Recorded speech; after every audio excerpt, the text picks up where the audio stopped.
Hi,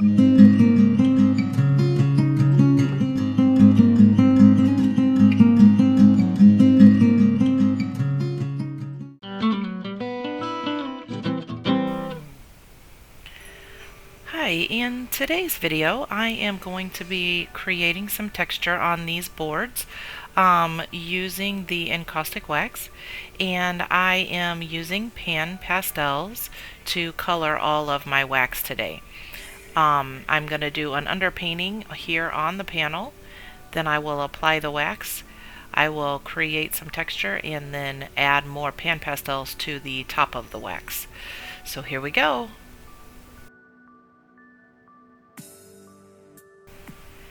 Do you ever have those pieces that you have an idea in mind of what you want to do, but then it just doesn't go the way you expect it to? Well, that's kind of how these pieces went for me. Originally, I was wanting to create a little bit of a horizon line. I knew I had something I wanted to put into this space, but as I continued to work on these, it just didn't go that way at all. But I have learned over time that when things don't look the way I expect them to, I just need to keep going until I get them done. If it doesn't look how you want it to, you probably just need to keep working on it.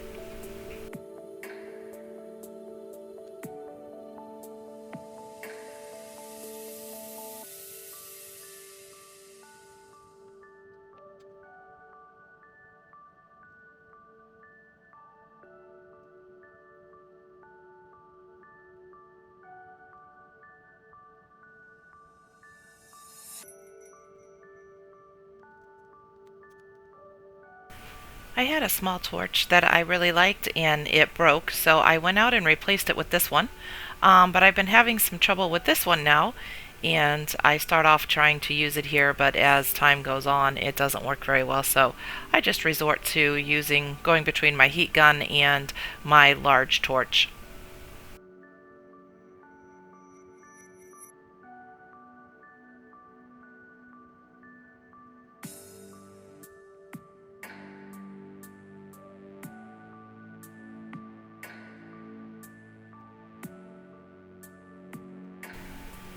Sometimes I find if I have a thick layer of pastel, the encaustic doesn't want to adhere to it very well, so I have to apply or reapply the encaustic. So I was finding that to be the case. I did have a lot of pan pastel down on the board. I had prepped the board with some chalk paint and then applied the pan pastel.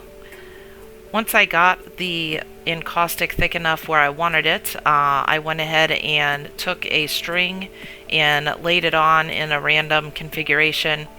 I press it down into the warm wax, and that will leave a mark that I am then going to fill with this gold paint.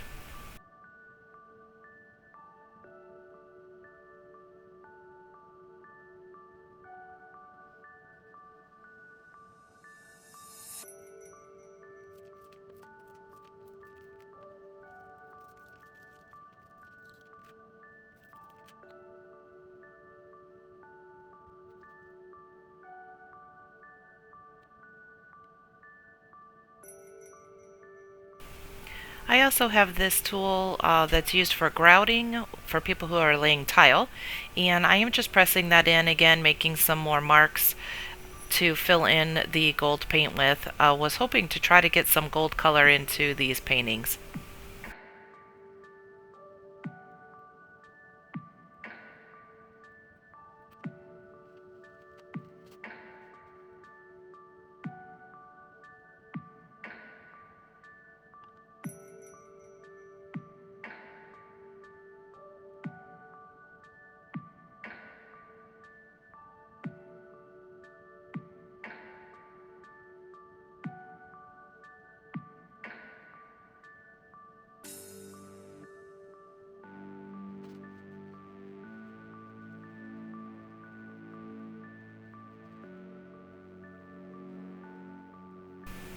As I worked this gold paint into the pieces, I did get a little bit of an effect that I was hoping for, but the gold wasn't quite as prominent as I expected it to be. So I went ahead and continued to work the pieces. I had some writing that I wanted to add into these white areas, So once I had the gold paint pushed into all the marks that I made, I went ahead and put a light layer of encaustic on those and fused it to set those in, and then I will start working on the pieces of paper with the writing on them that I'm going to be adding.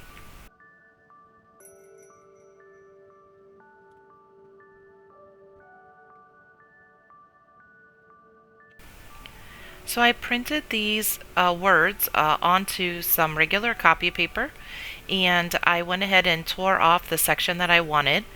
I dip it into the encaustic wax so it is completely soaked, place it onto the piece where I want it, and then work that into the piece.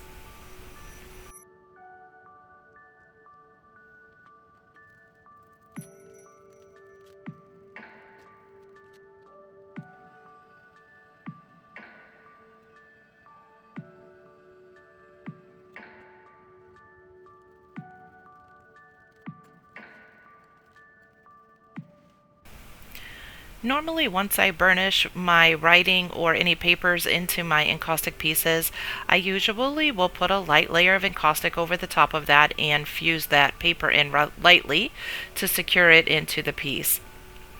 This next step is where things started to go a little sideways for me. I have been wanting to work with India ink onto the encaustic wax for quite some time, but I haven't practiced it very much at all. And I had a really light, feathery brush that I thought maybe I could go ahead and make some marks on. But it wasn't making the mark, it was balling up. And so when I went to wipe it off, it was leaving smudges. But I kept trying it and just coming up with some issues, and so this is where the pieces started to turn a little bit, and I ended up adding a lot more color, as you'll see, to cover up my big black smudges. I did consider at one point scraping this off, but I decided I wanted to try to create more of a shadow effect with it.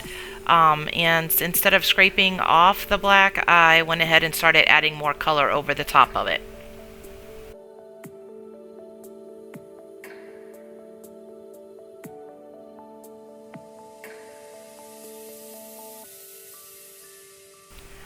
I think this can sometimes be one of the hardest things about being an artist or creating things. It's hard to cover things up. And I was really liking where the color was going with these and was kind of a little bit unsettled as I was changing these pieces quite a bit here at this point. I wasn't sorry that I tried the India ink. I do think I need to figure out a different way to practice it. But in the end, I did really like where these ended up. I feel like they turned out much more bold than maybe what I expected. But I really did like them in the end. So that's the point of the whole thing is to experiment and try new things and not be disappointed. No fear.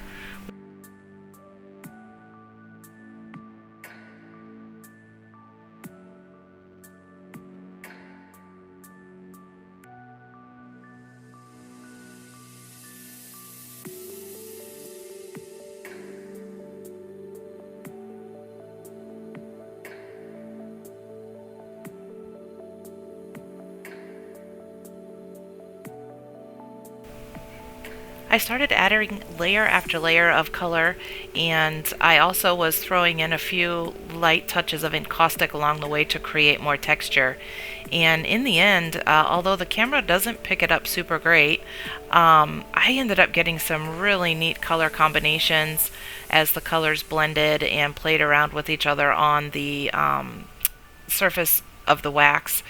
And when you see these pieces in person, just to all of the different intricate color combos that are in there are very interesting indeed.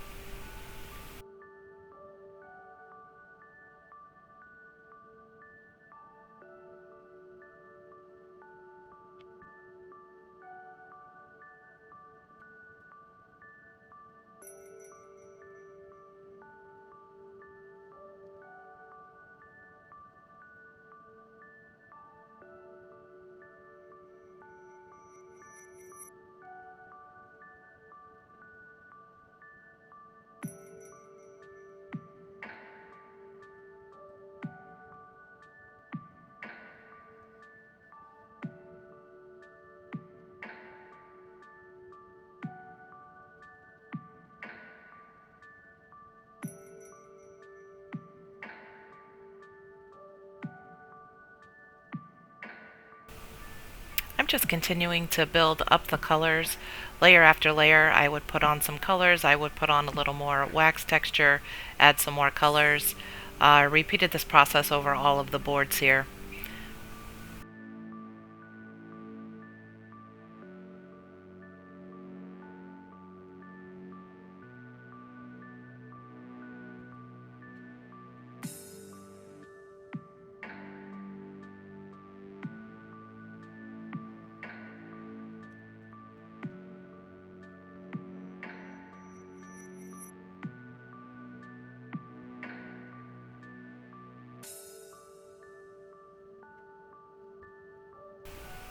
I went ahead and added a little bit of white encaustic to these, and then wanted to put some more gold on there. So pulled out some gold foil and just started placing that onto the encaustic.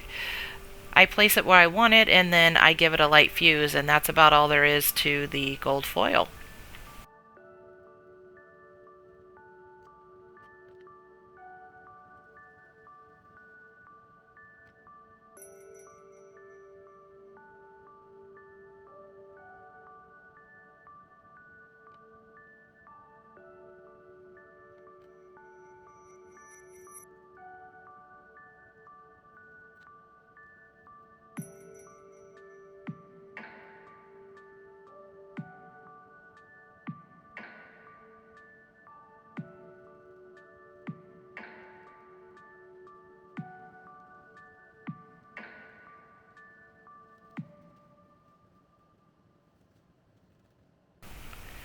So that will just about wrap these up. I will drill holes in them so that I can put some wire through there so that we can hang them up, and I will call these pieces done.